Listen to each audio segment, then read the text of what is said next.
Channel को subscribe करें और बेल आइकन को प्रेस करें वीडियो सबसे पहले देखने के लिए। सबसे पहले तो आप सभी पत्रकार बंधु होगा जो सभी यहाँ पहुँचे हैं, उन सब का स्वागत और आपका धन्यवाद, आप बुलाए पर आए। सबसे तो मेन रीज़न इसलिए बुलाई हो कि आप आजकल हमने माननीय भूतपूर्व मुख्यमंत्री श्री भूपेंद्र सिंह हुड्डा जी की अध्यक्षता में हमने कांग्रेस ज्वाइन की और कांग्रेस ज्वाइन करने के बाद काफ़ी न्यूज़ में भी चला और सभी पत्रकार बंधुओं के आज सवेरे से फ़ोन आ रहे थे कि हमने 10 मिनट दो, 5 मिनट दो। तो मैंने तो सभी बंधुओं को इसलिए बुलाया है कि आप सारा इकट्ठा ही समय ले लो और इकट्ठा ही छाप जमा जो वो छाप पाते हैं। सर, क्या कारण रहा बीजेपी छोड़कर और कांग्रेस पार्टी का दामन थामा?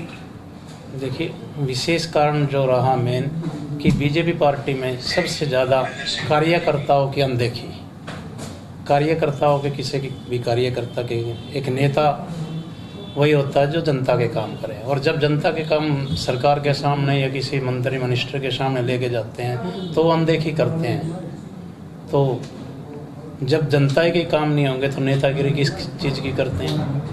तो उस और दूसरा कारण रहा कि भारतीय जनता पार्टी में अब एक अभिमान, हमने माननीय नरेंद्र मोदी जी का जो लोकसभा में उनका सदर चल रहा था उसमें कहा था कि मैं अकेला ही सब पर भारी हूँ, तो उसमें कहीं न कहीं एक अभिमान की वो नज़र आ रही थी। माननीय प्रधानमंत्री जी ने ऐसी स्टेटमेंट, ऐसे भाषण, ऐसे भाषा का प्रयोग न करना चाहिए कि उससे ज़्यादा हमारे दिल को ये रहा कि अब बीजेपी पार्टी में एक अभिमान, जिसको हम कहते हैं कि प्रधानमंत्री की वो तो नहीं, अगर जनता ने प्रधानमंत्री बनाया है तो जनता की वोटों से बनाया, लोकतंत्र में इतना अभिमान ठीक नहीं है।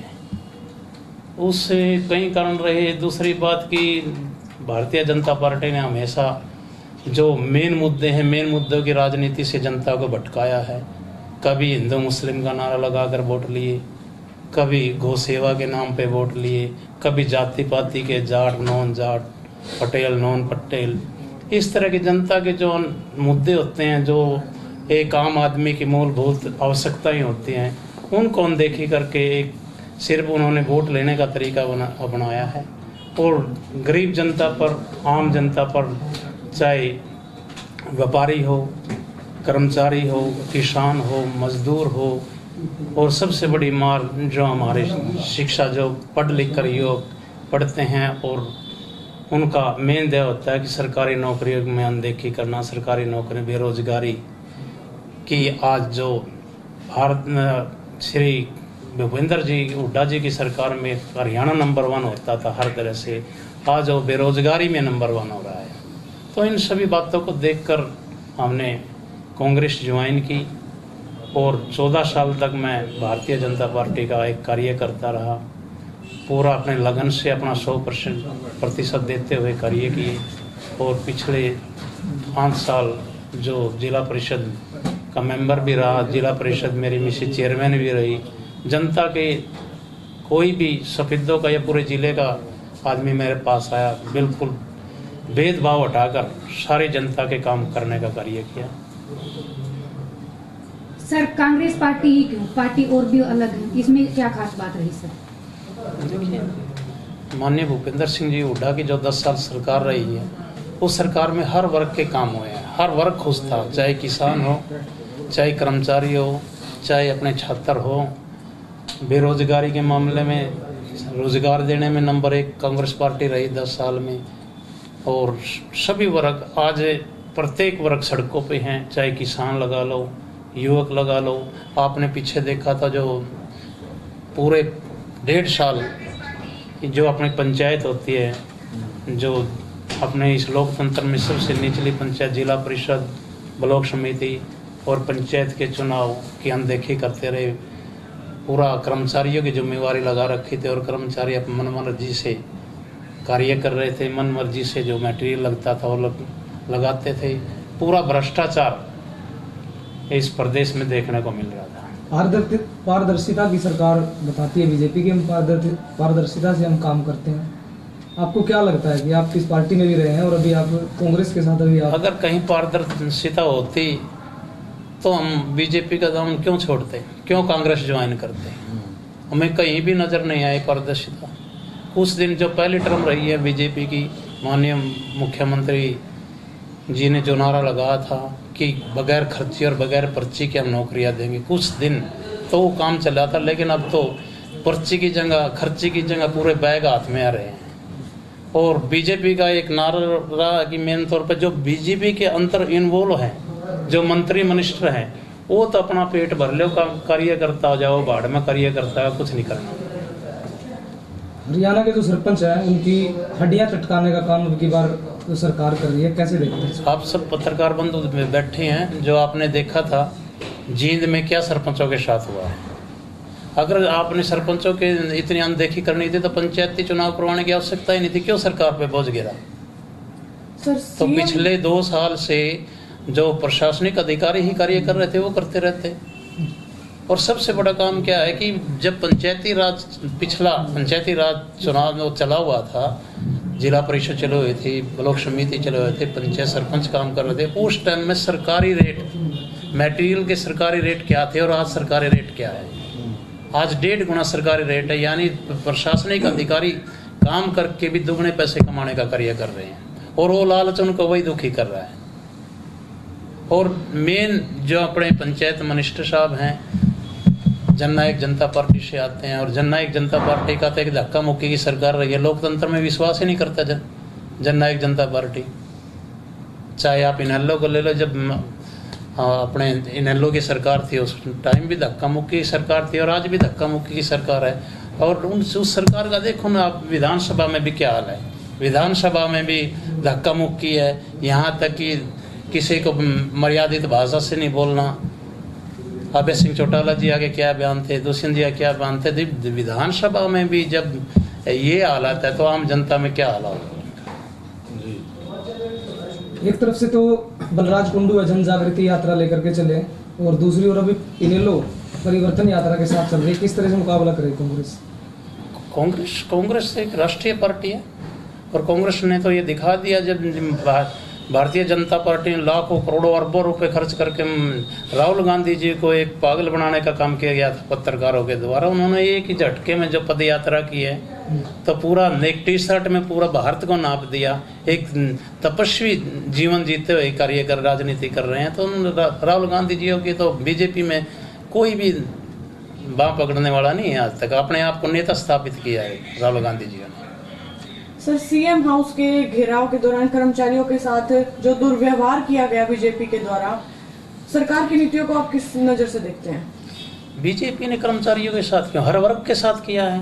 आप पीछे जो किसान आंदोलन था उसमें 700 किसान शहीद हो गए, तो माननीय प्रधानमंत्री जी का एक भी शब्द नहीं आया किसानों के प्रति। किसानों को सड़कों पे बिठाया, किसानों पे लाठीचार्ज किया, सरपंचों पे लाठीचार्ज किया, कर्मचारियों पे लाठीचार्ज हो रहा है। किसकी हर वर्ग की अनदेखी कर रही है बीजेपी सरकार, और उस नीतियों से ही परेशान होकर जो बीजेपी के कार्यकर्ता सफेदों की बात करता है, सफेदों के सैकड़ों कार्यकर्ता बीजेपी छोड़ने को तैयार है। और हम प्रयास करेंगे कि लाइन जैसे बीजेपी में लगी थी इस तरह की लाइन कांग्रेस में भी अब लगने जा रही है। आपको चौधरी वीरेंद्र सिंह का खास माना जाता है, क्या कारण रहे? चौधरी वीरेंद्र सिंह तो बीजेपी में है, लेकिन आपने जी, माननीय वीरेंद्र सिंह जी मेरे राजनीतिक गुरु भी हैं, उनकी मैं हर प्रकार से इज्जत करता हूं, और मेरे पारिवारिक रिलेशन है उनके साथ। तो वो राजनीति रिलेशन कैसे रहने वाला? देखो उनकी राजनीति वो तो चौधरी वीरेंद्र सिंह जी बताएंगे कि वो कांग्रेस ज्वाइन करेंगे, बीजेपी में रहेंगे, वो तो उनका काम है। आपके राजनीतिक गुरु हैं वो? जी। तो सर, क्या इससे आपके रिश्तों पर फर्क नहीं पड़ेगा? नहीं, राजनीति को दूर रखकर ही रिश्तों में और राजनीति में कभी भी ऐसी दरार नहीं आनी चाहिए कि राजनीति के कारण रिश्ते खराब हों। माननीय वीरेंद्र सिंह जी मेरे माननीय हैं, मेरे रिश्तेदार भी हैं, तो उनकी मैं हमेशा उनका आदर करता रहूँगा, और उनकी राजनीतिक सलाह भी लेता रहूँगा। कांग्रेस की ऐसी कौन सी नीतियाँ रही जिससे प्रभावित होकर आपने एकदम से बीजेपी को अलविदा किया? कांग्रेस की जी, कांग्रेस की सारी ही नीतियाँ ऐसी है जो जनता के प्रति हमेशा ही जनता के प्रति जागरूक रही है, लोकतंत्र में विश्वास रखा है। कांग्रेस पार्टी सभी, चाहे जाट नॉन जाट की राजनीति को त्याग कर हिंदू मुस्लिम की राजनीति को त्याग कर एक लोकतंत्र में विश्वास करके राज करती है। क्योंकि इससे पहले बीजेपी थी, कांग्रेस थी सर, और बीजेपी आई थी तो लोग उस टाइम पे कांग्रेस को बुरी भली बता रहे थे। आज कांग्रेस ने मुद्दे उठाए थे भ्रष्टाचार के। बीजेपी पार्टी जो लोग राज में आई थी उन्होंने मुद्दे उठाए थे कि भ्रष्टाचार पार्टी। आज भ्रष्टाचार देखो ना, जब 10 साल पहले कांग्रेस की सरकार थी तो जब भारत में एक बच्चा पैदा होता था तो सिर्फ 29,000 रुपये का कर्जा पैदा लेकर होता था। आज 1.5 लाख रुपए का कर्जा पैदा लेकर होता है बच्चा हिंदुस्तान में। और आप आबादी क्या है हिंदुस्तान की, देखो कितने, अगर वो आबादी होती तो आज 3 लाख रुपए लेकर पैदा होता बच्चा। क्या लगता है कि आपको जो किसानों की जो इनकम है वो बीजेपी दोगुनी कर पाई है या? बीजेपी ने हमेशा झूठे वादे किए हैं। उनके मैनिफेस्टो पढ़ो आप, उसने हमेशा झूठ की राजनीति कर रखी है कि किसानों की आय दोगुनी करी जाएगी। कहाँ किसानों की आय दोगुनी होगी? किसान बेचारा अभी भी, आज आलू का भाव देख लो, सड़क पर गिरने के लिए किसान गिरने के लिए तैयार हैं। आलू की कोई भाव नहीं है, कोई सरसों की अभी तक खरीद शुरू नहीं है, सरसों की कोई भाव नहीं है। सर, आपने कहा कि राहुल गांधी ने एक तपस्वी के रूप में एक पद यात्रा करी, तो क्या लगता है आपको उस पद यात्रा से कितना इफेक्ट पड़ा है? कांग्रेस किस लेवल पर है अभी? कांग्रेस का सतर हमेशा ऊंचा रहा है और ऊंचा उठते जा रहे हैं। राहुल गांधी जी ने जो ये पद यात्रा की थी उससे सभी राजनीतिक पार्टियां भी प्रभावित हुई थी और राजनीति में भी उनका काफी कद बढ़ा है। और वो जो पद यात्रा है, जनता उसको बीजेपी को वोट की चोट से मारकर उसका ये दिखाएगी कि आपने सिर्फ हिंदुस्तान का लाखों करोड़ों रुपया अपने प्रचार प्रसार पर राहुल गांधी को नीचा दिखाने के लिए किया है। राहुल गांधी जी ने एक ही झटके में वो साफ कर दिया। कांग्रेस के जो विधायक हैं जो कि सफेदों से हैं, उनके कामकाज से कितना आप खुश नजर आ रहे हैं? देखो, विधायक जी विपक्ष में बैठे हैं, जो विपक्ष की भूमिका अच्छी तरीके से निभा रहे हैं। सुभाष गांगुली जी एक राजनीतिक में नए भी थे, लेकिन फिर भी उन्होंने विपक्ष की भूमिका, जो विधायक की भूमिका होती है, विपक्ष की बहुत अच्छी तरीके से निभा रहे हैं। सर, आपने कहा कि वोट की चोट से मारेगी कांग्रेस अब की बार, तो इस पद यात्रा से क्या लगता है कि कितना % इजाफा हुआ है वोट बैंक में कांग्रेस को?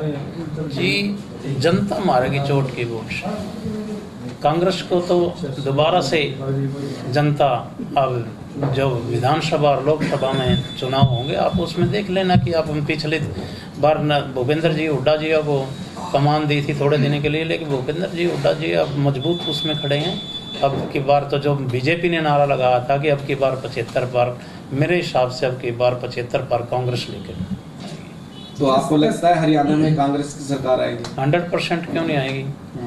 जो उनकी नीतियां हैं, जो काम करने की शैली, जो विपक्षी भूमिका माननीय भूपेंद्र सिंह जी हुड्डा निभा रहे हैं, तो उनको देखते हुए तो कांग्रेस पर सरकार 100% कांग्रेस सरकार बनेगी। और 70 पार 75 पार का नारा जो बीजेपी का था उसको झुठलाकर कांग्रेस की सरकार। पार्टी को लेकर सफेदों हल्के में आपकी क्या भूमिका रहने वाली है? जी, पार्टी को मजबूत करने का कार्य करेंगे। अभी सबसे पहले क्या कार्य करने वाले हो सर आप कांग्रेस पार्टी में ज्वाइन करें?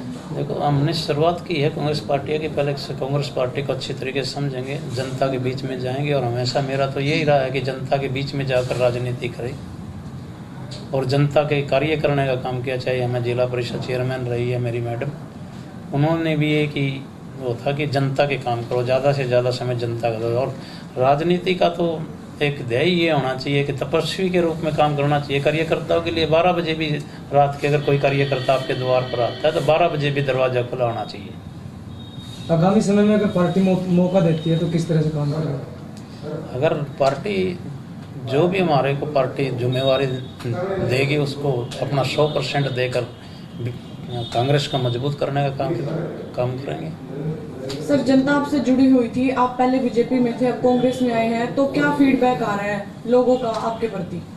बिल्कुल, जनता जिसने भी इस न्यूज़ को सुना है, पढ़ा है या सुना है, सब ने पॉजिटिव आंसर दिए। सब ने कहा कि आपकी जो आपने ये दूसरी पारी खेल ली है, जो मौके पे चौका लगाया है और आने वाला कांग्रेस का है, आपने अच्छा किया है।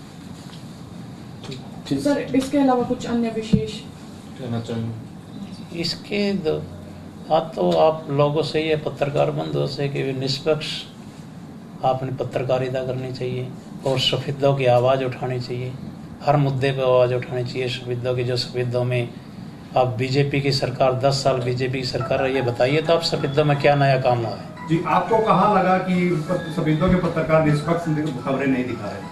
जी, मेरे छोटे से बुलाए पर सभी भाई यहाँ इकट्ठे हुए, मेरे को तो नहीं नजर आया। इस बहन जी ने पूछा था अभी क्या नया है, तो हमने तो यही कहा कि पत्रकारों ने निष्पक्ष भाव से पत्रकारिता करनी चाहिए। धन्यवाद।